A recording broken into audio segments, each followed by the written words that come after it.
Hi കൂട്ടുകാരെ, എന്തുണ്ട് വിശേഷം? എല്ലാവരും സുഖമായിരിക്കുന്നു.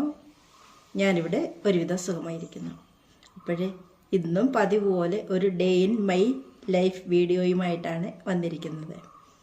രാവിലെ ബ്രേക്ക്ഫാസ്റ്റ് തൊട്ട് രാത്രിയിൽ ഞാൻ കഴിക്കുന്ന ഭക്ഷണം വരെ അതിന് ആ ജോലികളാണ് ഇന്ന് കാണിക്കുന്നത്.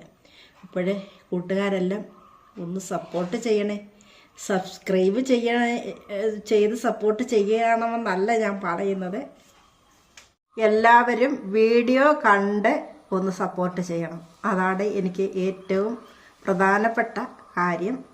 നിങ്ങളോട് എനിക്ക് പറയാനുള്ളതും അതാണ്. വീഡിയോ അത്ര ഭംഗിയായിട്ടുള്ളതായിരിക്കില്ല, കാരണം ഞാൻ തന്നെയാണ് എഡിറ്റിങ്, ഞാൻ തന്നെയാണ് ക്യാമറമാൻ, എല്ലാം ഞാൻ തന്നെയാണ്. അപ്പം വരുന്ന പരുവപ്പഴയൊക്കെ ഒത്തിരി ഉണ്ട്, എനിക്കറിയാം. കാണാൻ കണ്ണിന് ഇമ്പകരമൊന്നുമല്ല എൻ്റെ വീഡിയോ. എങ്കിലും ഞാൻ കൂട്ടുകാരോട് പറയുകയാണ്, ഞാൻ ഒരു ചാനൽ തുടങ്ങിയില്ലേ, ഞാൻ വീഡിയോ എടുത്ത് ഇടിയിൽ തുടങ്ങിയില്ലേ. അപ്പോഴേ കൂട്ടുകാരൊക്കെ ഒന്ന് സപ്പോർട്ട് ചെയ്യുമെന്നുള്ള പ്രതീക്ഷയോടുകൂടിയാണ് ഞാൻ ചാനൽ തുടങ്ങിയിരിക്കുന്നത്. അപ്പോഴേ എൻ്റെ വീഡിയോ കണ്ട് എല്ലാവരും ഒന്ന് സപ്പോർട്ട് ചെയ്തേക്കണേ. അപ്പോഴേ നമുക്ക് വീഡിയോയിലേക്ക് പോകാം. അപ്പോഴേ എങ്ങനെയാണ് വീഡിയോ പിടിക്കുന്നതെന്ന് പോലും എനിക്കറിയില്ല കൂട്ടുകാരെ. പിന്നെ എനിക്കിഷ്ടമാണ് ചാനലിലെ വീഡിയോ അപ്ലോഡ് ചെയ്യുന്നത്. അതുകൊണ്ടാണ് ഞാൻ കൂടുതലും വീഡിയോ ദിവസവും ഇടുന്നത്. എൻ്റെ മോൻ പറയും, അമ്മേ ദിവസവും വീഡിയോ ഇടരുത്, ദിവസവും വീഡിയോ ഇട്ടാൽ അമ്മയുടെ വീഡിയോ ഇങ്ങനെ കിടക്കുകയുള്ളൂ എന്ന് പറയും. അപ്പോഴേ അതൊന്നും ഞാൻ കേൾക്കാതെ ദിവസവും എന്തെങ്കിലുമൊക്കെ തപ്പിപ്പിടിച്ചിടുകയാണ്. അപ്പോഴേ ആ കഷ്ടപ്പാടോർത്ത് എൻ്റെ കൂട്ടുകാരെ നിങ്ങളൊന്ന് കാണാതിരിക്കരുത്. നിങ്ങൾ എൻ്റെ വീഡിയോ ഒന്ന് കണ്ട് സപ്പോർട്ട് ചെയ്യും. അപ്പോഴേ നമുക്ക് വീഡിയോയിലേക്ക് പോയാലോ? വാ പോകാം.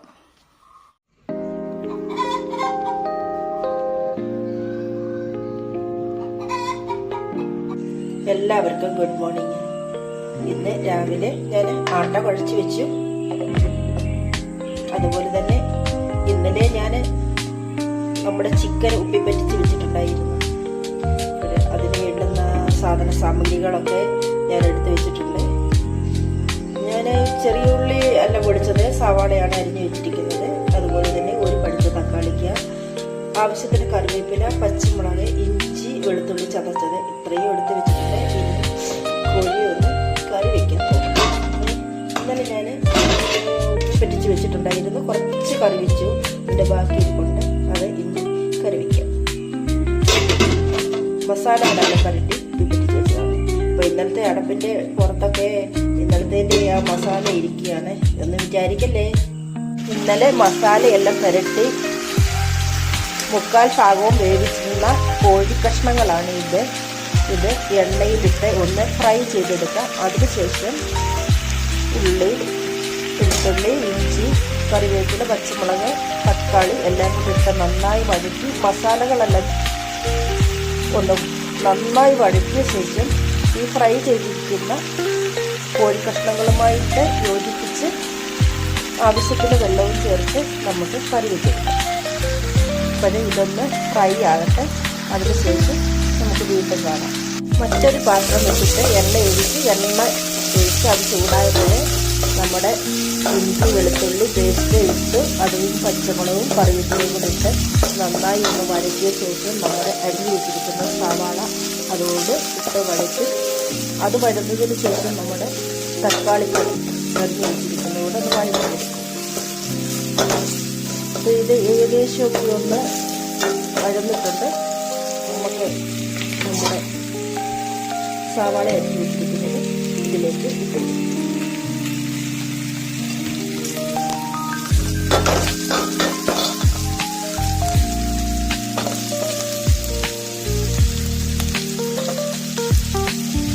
എല്ലാം നല്ല പേസ്റ്റ് രൂപത്തിലൊന്ന് വഴന്ന ശേഷം ഗോൾഡൻ കളറാകണം നമ്മുടെ സവാള. അപ്പം അത്ര നേരം ഇത് കിടന്ന് വഴന്ന് ഗോൾഡൻ കളറാകണം. നമ്മുടെ ചിക്കന് ഇവിടെ ഫ്രൈ ആയിക്കൊണ്ട് ഇരിക്കുന്നു.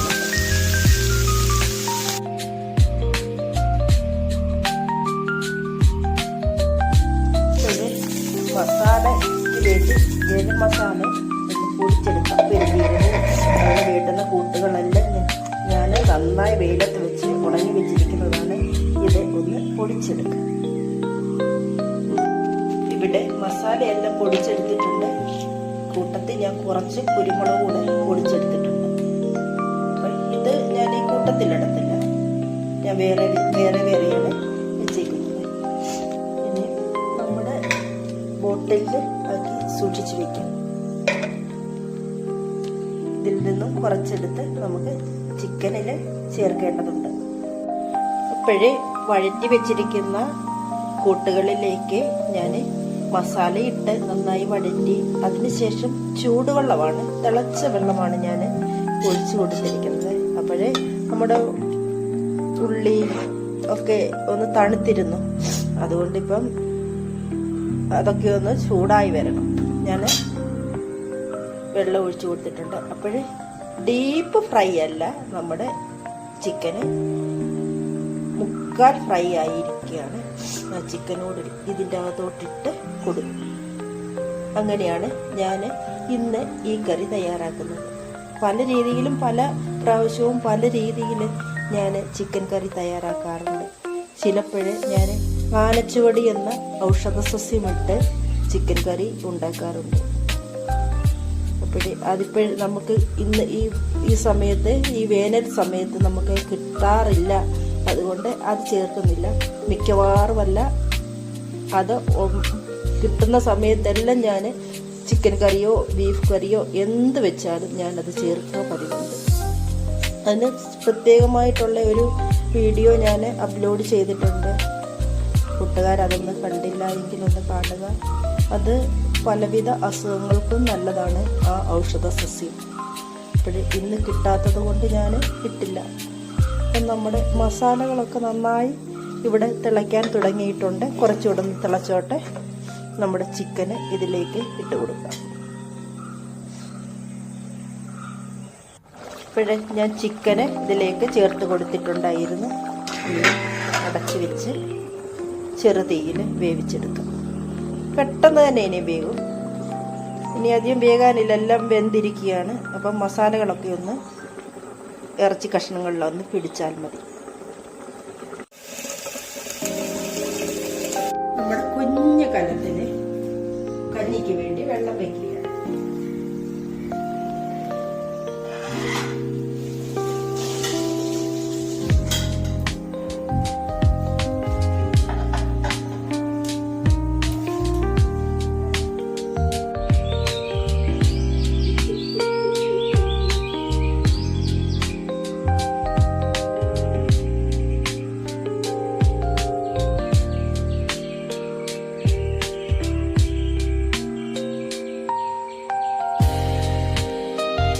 നമ്മുടെ കോവയ്ക്കൊക്കെ ചെറുതായിട്ട് അരിഞ്ഞ് പച്ചമുളകും സവാളയും ഉപ്പും മഞ്ഞൾപ്പൊടിയും ഒക്കെ ഇട്ട് ഞാൻ കോവയ്ക്ക മെഴുക്ക് വരട്ടി ആക്കിയത്. ഇപ്പോഴും സ്വല്പം കൂടെ ഒന്ന് ഫ്രൈ ആവാനുണ്ട്. കഞ്ഞിയൊക്കെ വെച്ചിട്ടുണ്ടായിരുന്നു, ഞാൻ ഊറ്റിയിട്ടു. നമ്മുടെ വെള്ളം വാർന്നുകൊണ്ടിരിക്കുകയാണ്.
ഇപ്പോഴേ പരിപ്പ് തോരൻ വെക്കാൻ തുടങ്ങുകയാണ്.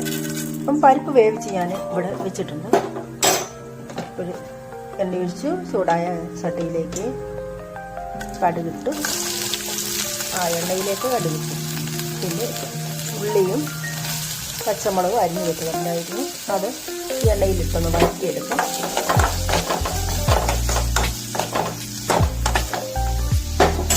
ഇത് വഴലുമ്പോൾ ചിരകി വെച്ചിരിക്കുന്ന തേങ്ങയിലിട്ട് ഇളക്കാം. ഇതോടൊപ്പം സ്വല്പം ഉപ്പും മഞ്ഞൾപ്പൊടിയും കൂടെ ചേർത്ത് കൊടുക്കാം.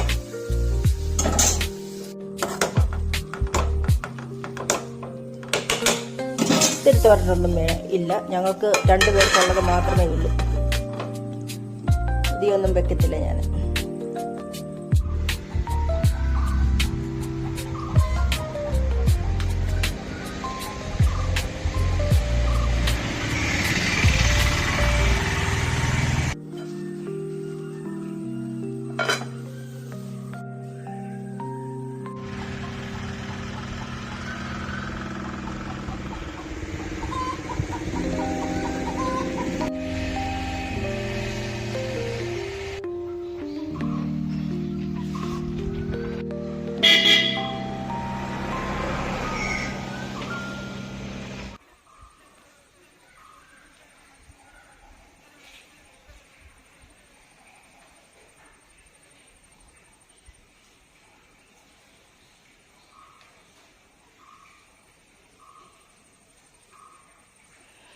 ആ കുരങ്ങല്ല അമ്മയാ വെള്ളം ഇനി എടുക്കല്ലേ കേട്ടോ.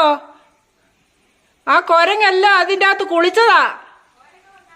ആ കുരങ്ങ് ചേച്ചി അവിടെ ബേസിൻ്റെ അകത്ത് വെള്ളം അമ്മ പൈപ്പിന്റെ കീഴിൽ വെച്ചിട്ടുണ്ടായിരുന്നേ, അതിൻ്റെ അകത്ത് കുളിച്ചതാ അത്. ആ അതാണ്ട് എൻ്റെ രോമം എല്ലാം നനഞ്ഞിരിക്കുക. അതുകൊണ്ട് പിന്നെയും വരുവാ പൈപ്പിന്റെ ചോട്ടിലോട്ട്. ആ പൈപ്പിന്റെ ചോട്ടിൽ വരുവാ. വേണ്ട ഓടി വരുന്നു. യോ വാതിൽ